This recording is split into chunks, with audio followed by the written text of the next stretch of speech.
How's it going, everybody? This is Goldenbolt, and welcome back for more Pokemon Mystery Dungeon Explorers of Sky. In the last episode, we had a very shocking revelation that Grovyle did not travel to the past alone. In fact, he had a partner named Gobo, which is our name, my best friend.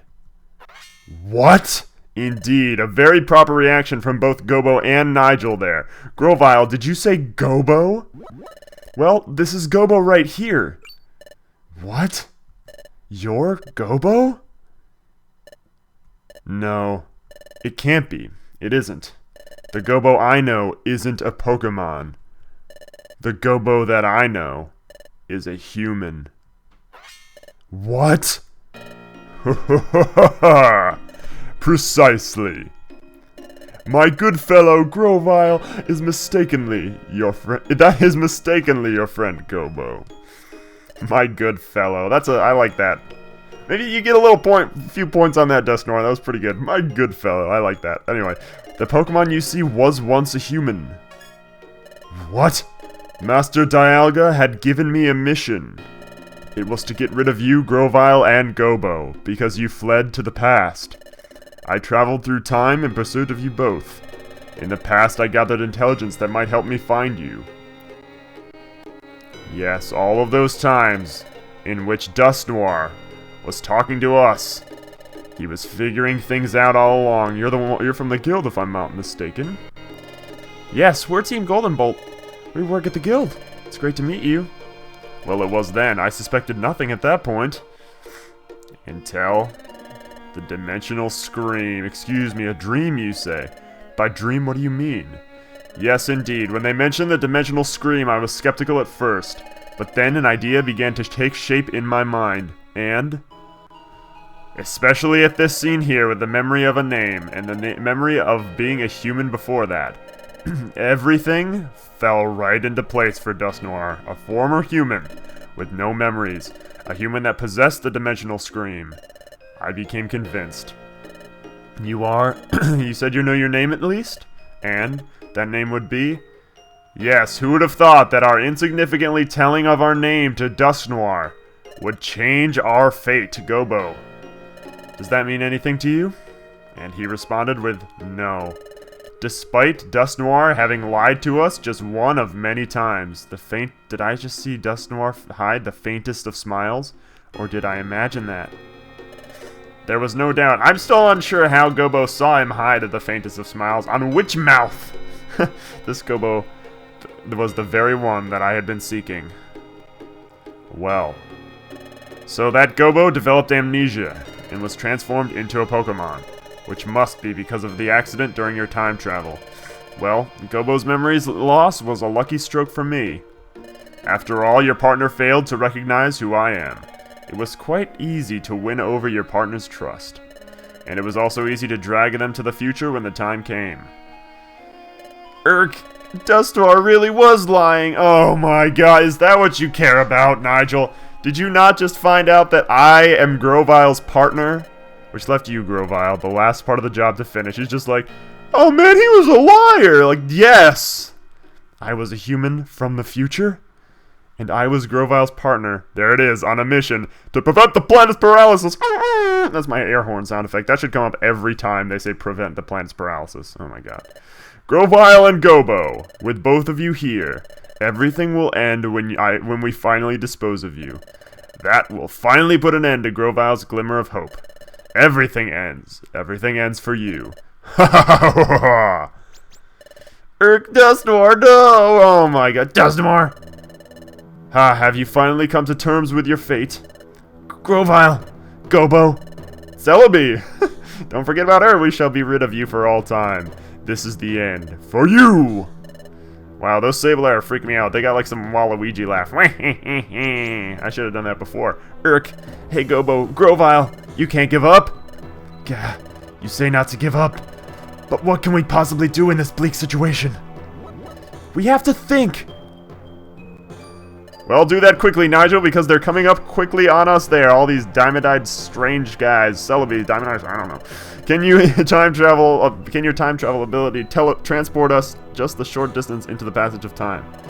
It won't be easy with Dialga here. Dialga is the temporal Pokemon. It controls time itself. Even if I can make us travel in time, he'll have no trouble exposing it. Well, it's worth a shot. It has to work for an instant. Please, attack! What are we gonna do? It's Sableye. They're not unbeatable. Sure, they have no weaknesses, but we can beat them. Time to travel. What? Huh? Yes, Celebi has saved us. They've vanished. Master Dialga. There's Primal Dialga again, looking rather menacing on top of that rock.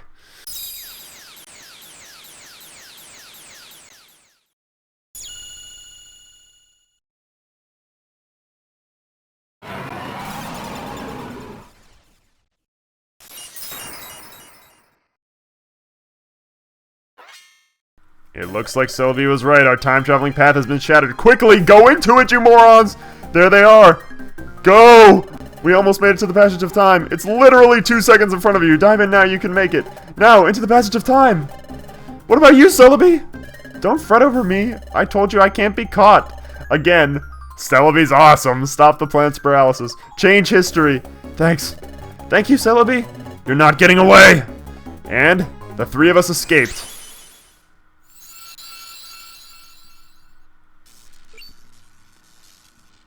Gah. We actually made it. We made it into the passage with Grovyle. Wow, Nigel says once again.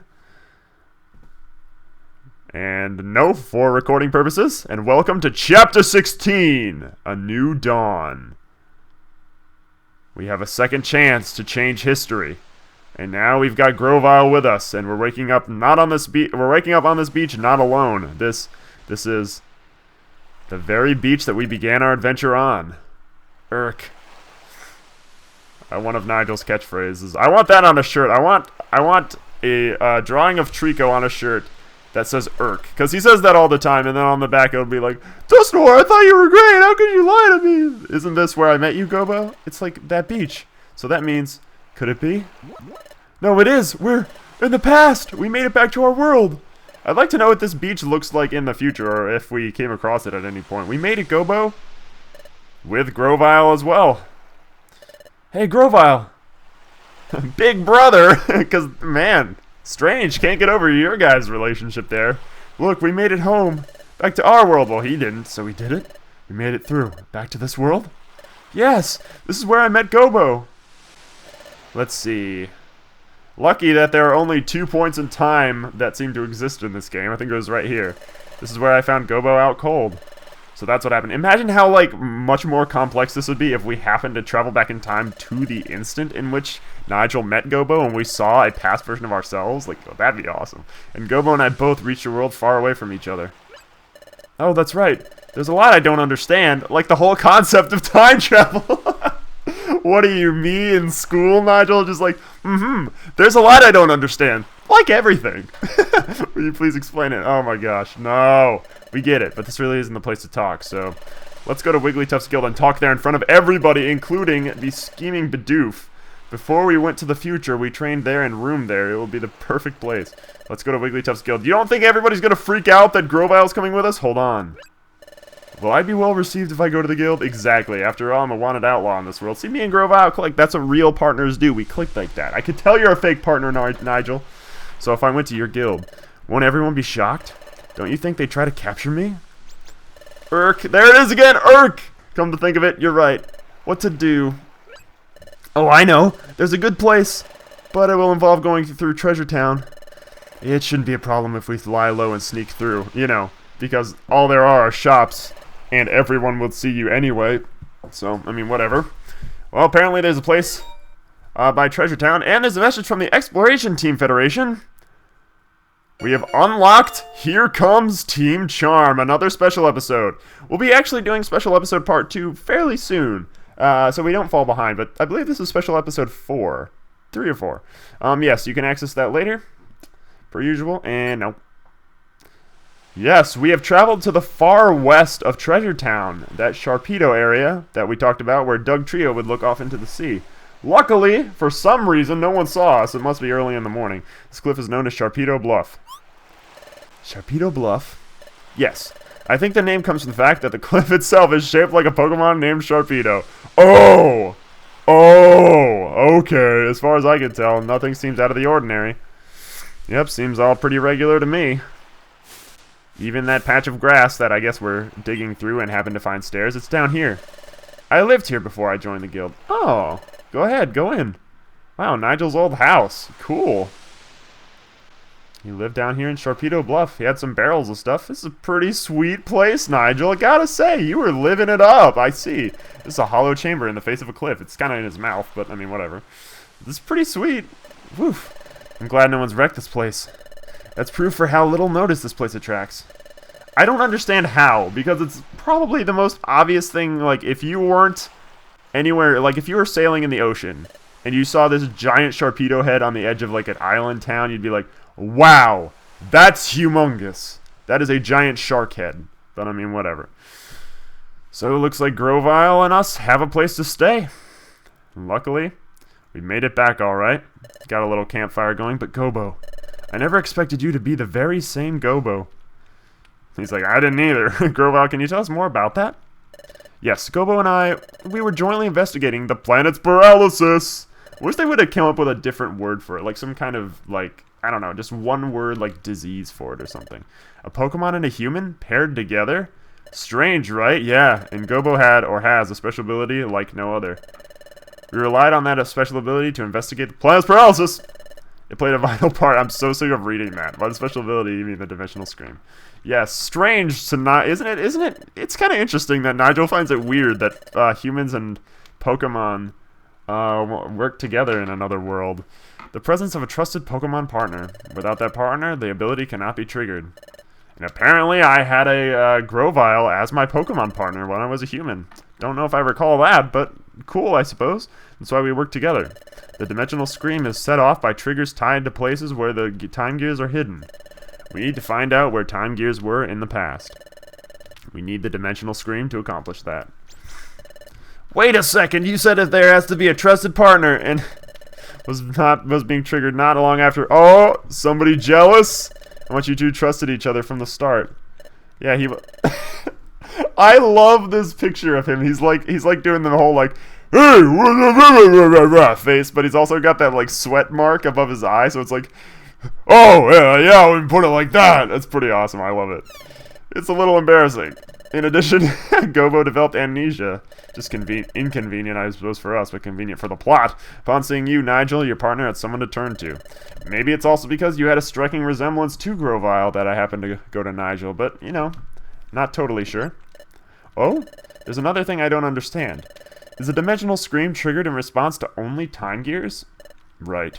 The opposite is also true. The dimensional scream is not triggered in places that are... Why even say that? It's like, yeah, I was like, hey, do you like cherries? It's like, yeah, I do like cherries, but I also don't like when I'm not eating cherries. Like, what? Really? That's not how I remember it. Listen, Gobo, do you remember that time when we went off near Drowsy? Oh god, Drowsy the pedophile, and during our first exploration, there were other times here too. We went to places that seemed to have nothing to do with time gears, but even in places like that, the dimensional scream was triggered. Yes, it was. I'm just like, Are you sure? But that never happened in the future. It was never triggered. Yeah. Well, if that's the truth, I don't know why it would work differently here. We have another mystery on our hands. Perhaps things are just different in this world. Perhaps the nature of the dimensional scream is altered in the past. Nice cover-up! So in the future, the dimensional scream doesn't work in place of no connection to the time gears? Oh, that explains it. Maybe that's why that time, when we were in the future, we had that strange reaction, or strange non-reaction at that waterfall. Touch this frozen water. Yeah, well, I don't know. That seems like kind of a plot hole to me that they decided to be like, oh yeah, but like, it only works to time gears, and then they develop it, and then halfway through they're making the story, they're like, wait, there's that time with Drowsy where there was no time gear. Okay, the worlds are just different. It's just different. That's just how it is. Silly Pokemon writers. Nope, I'm not sensing anything. Yes, we do remember that strange and pointless thing. Maybe I couldn't envision anything that time we were in the future, because we were in a place that wasn't tied to any time gears. Maybe that's why my dimensional scream failed to work. Maybe Grovyle is right about the whole future and past being different, or different enough to make my dimensional scream ability work differently. Anyway, like I was saying, There was. I'm not even gonna say it when it comes up anymore. I'm just kind of really sick of saying that. We identify the locations of the time gear. Yes, and we found them all. That's it. Here. A time gear is here. I see. Place the drought stone in Groudon's heart. That lifts the fog. Very well done. Good job, partner. After identifying the locations where the time gears would be in the past, we took the passage of time. That brought us from our world in your future to this world. And there must have been an accident. Yes, if we remember that very first cutscene in the first episode. Are you okay? Don't let go. Just a little longer. Come on, hang on. No, I can't. Hold on. Yes, this very cutscene at the very beginning of the game in episode 1 was the scene in which Gobo and Grovyle were traveling through time and, as Grovyle was saying, encountered turbulence. Thus, Gobo and I became separated, and that is why we washed up on the beach, for some reason, got amnesia, and turned into a Pokemon. Yes, something to do with our accident while traveling in time. I came from the future, and not just that, I came with the mission of... There it is! I don't know, it seems so outlandish. It doesn't feel real somehow. So, Gobo, you may not remember any of this, but you were my closest friend. I worried about you when we were separated. I'm glad to see you're safe. Your appearance may have changed, and though you may have lost your memory, you're still you. And none of this alters the fact that you remain my friend. Oh, Gobo, I'm glad to see you again. Who would have thought that Grovyle, the thief, would be so kind deep down? Now, we have to decide on our course of action. Like I've told you before, I'm going to collect the time gears again. What are you going to do? Well, we could return to the guild. How time stops in the region where its time gear is removed. But you're sure that it will only be temporary. That's right. As soon as the time gears are set in place at Temporal Tower, time will be restored to its normal state everywhere. Well then, we'll go too. We'll go with you, Grovyle. Taking a time gear will badly affect the Pokemon that live in that area. But we gotta prevent the plants paralysis. Yeah, they might hurt them, or like they could die, but you know, whatever. Oh god, we're also exhausted from all the running we've done. We should rest up tonight. We'll leave in the morning. Sounds good to me. Time to become thieves of our own. And it seems as though Nigel is not here right now. Nigel isn't here. I'm busy snoozing because I am extremely tired, apparently. Grovyle is going to go find his younger self, it seems. Though not really, they just have a very close resemblance to each other. He's like, he's not left or right. Oh, he's behind me. Feeling jealous. What's the matter? Can't sleep? Yes, just thinking. Thinking about Dusknoir? No, that's not it. Sure, finding out we were being deceived came as a real shock. But hearing your story earlier, Grovyle, it really drove it home. What Dusknoir said in the future was really true. And it made me realize that Gobo really did come from the future. I was mulling over things like that. Well, glad to see that you're okay about it. Look, Grovyle, sunlight. It's sunrise. Wow, you stayed up late. I would be zonked tired, like I am right now, because it's early in the morning when I record this, and by early, it's not like early by most people's standards. Like 9. It's pretty, isn't it? Like 9:30, I guess. Yes. Maybe it's because we were in the future for so long. But I didn't think that a sunrise could ever feel so renewing. The sun rises, then it sets. We take that for granted, and that's only natural. But things we take for granted, they're really the most essential things, and they're precious, like drinking water! All I'd ever known is the future's world of darkness. Upon coming to this world, and seeing the sun for the first time, it was staggering. Seeing it strengthened my resolve to turn history away from a future of darkness. There is one thing that I wanted to ask of you, Nigel. It's about that time in the future, when we were confronted by Dialga. Frankly, we were in a no-win situation. There was no hope. And really, thanks to Nigel's expertise, I guess if that's what you want to call it, we were actually able to, you know, do something about it, though it was Celebi's power, but Nigel's idea, so I suppose Nigel gets half credit for it, which is only fair enough. You can't give up. Yeah, he did do a pretty good job. Nigel does have these instances where he really does take charge, and it's pretty cool to see him actually, you know, turn everything around. When all seemed lost, you refused to give up. Even I had given up. What compelled you? How did you manage to stay so strong? Well, I wonder too. I really don't know. It just happens, I suppose. Maybe it's because Gobo stood by me. Daw! Friendship! Take a look at this. Ah, remember that. What could it be? There's an odd pattern inscribed on it. I've never seen anything like it. This pattern is new to me. Where do you keep that? Where do you keep your relic fragment? This is my relic fragment. It's my personal treasure. I had this dream of one day solving the mystery behind this fragment. But I was such a coward. I couldn't work up the courage to go to the guild and apply as an apprentice. Yes, it was only through us that we were able to, you know, to strengthen Nigel's courage. Oh, this is a long episode. I didn't even notice. I just looked at the timer and it was like, oh, like 20 minutes. I do apologize if if the storyline is losing your interest or anything like that. But this is you know, I didn't want to disconnect this cutscene any. It's pretty lengthy, but you know, it's a very meaningful one to the story. And it's, you know, it's really nice to be able to see our present timeline as well. Everything's very bright and colorful again, not so dark anymore. We've gone through a lot of episodes with it being dark and gloomy. Gobo has the special qualities that makes others feel that way. Oh, you guys also feel that same way about Gobo. You guys! Gobo's lucky to be blessed with a friend like you. I suppose. I guess you could call that luck. Well, it's morning. We should be leaving soon. Yes. And Nigel is... I would be super zonked, man. I don't know how they're awake and chatting during sunrise. Alright, it's agreed that we will collect all the time gears first. We have to decide which time gear we should target. So, checking the wonder map, where should we be going from here? The underground lake would be closest, I guess. How about Tree Shroud Forest? That's where I got my first time gear in the last time. Where's that? Here. This is, we do recall seeing, Grovile steal that first time gear. It's like Yuxi, no one like Yuxi, guiding it. If we were to fight someone over a time gear, that would attract attention. This isn't going to look good. Being a thief who helps Grovile steal the time gears, I'm sure that the guild is going to recognize it and, you know, be a little upset that it's us who's doing this. Anyway, we've arrived here at Tree Shroud Forest. A dungeon that we will definitely be covering next time because of the length of this episode. This is the entrance to Tree Shroud Forest. Oh! What is it, Grovile? The atmosphere somehow feels different than last time. No, I must be imagining it. We'll go in when you're ready. So yes, guys, next time we'll be doing our first dungeon in the present. In, you know, a long time. Tree Shroud Forest, where we are going to steal a time gear. Anyway, thank you very much for joining me on this installment of our adventure. From me to you, have a very nice day. And I will see you guys next time.